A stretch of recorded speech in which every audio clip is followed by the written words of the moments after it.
The Mechanics of Destiny, Vows and Merit. Welcome to today's deep dive breakdown. Have you ever wondered if destiny is truly something we can see? What is its actual underlying mechanism? Today, we're going to talk about a fascinating topic. We are going to dive into an ancient Buddhist manuscript and thoroughly dig out this exact operational system. Now, this isn't about giving you empty chicken soup for the soul. We aren't talking about vague, airy-fairy fantasies. Instead, we are looking at how to concretely transform hollow wishes into tangible, feasible realities. If you've ever been curious about how the gears of fate actually turn, today's breakdown is absolutely going to open your eyes. Before we jump into the core topic, we have to face a very real question.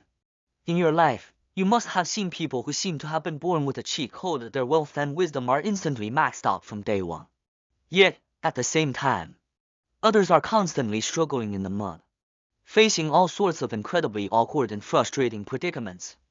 Is this really just a matter of good or bad luck? Like randomly drawing from a blind box?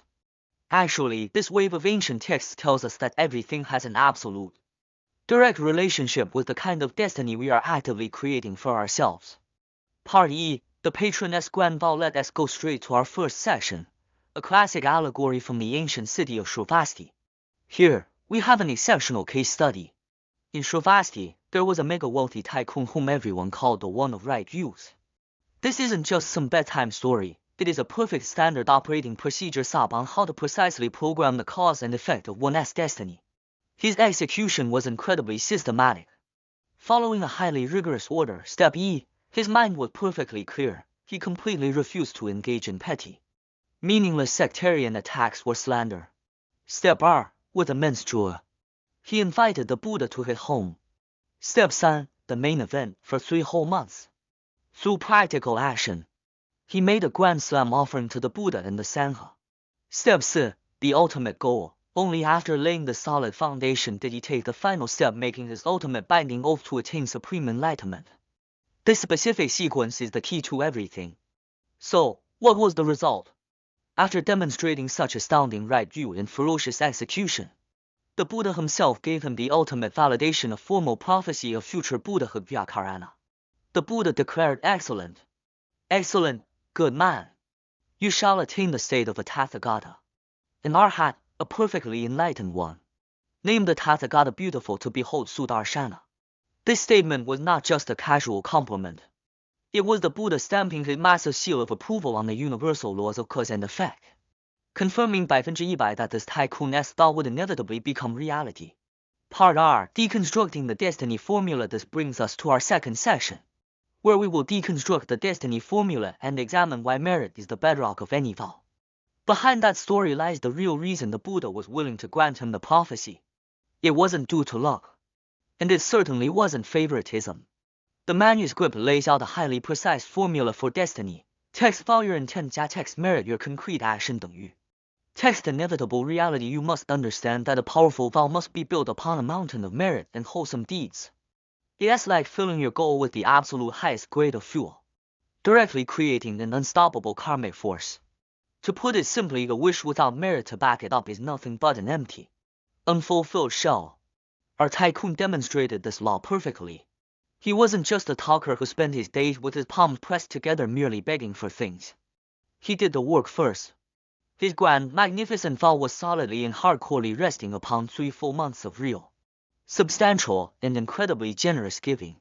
He personally planted the most supreme and perfect cause.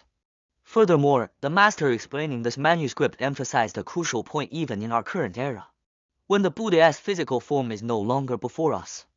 The cosmic law remains 100% valid as long as we are willing to accumulate immense merit and make our vows.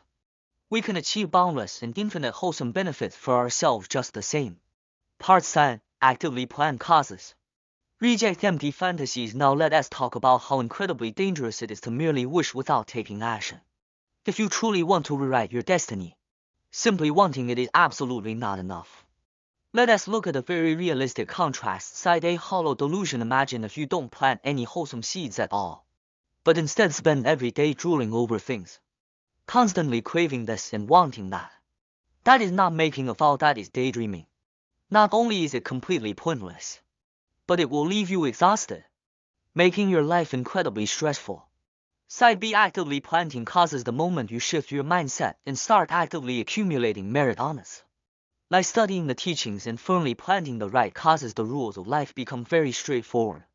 When the fruit ripens, whether you think about it or not, reality will deliver it to you. That is what it truly feels like to hold the steering wheel of your own destiny.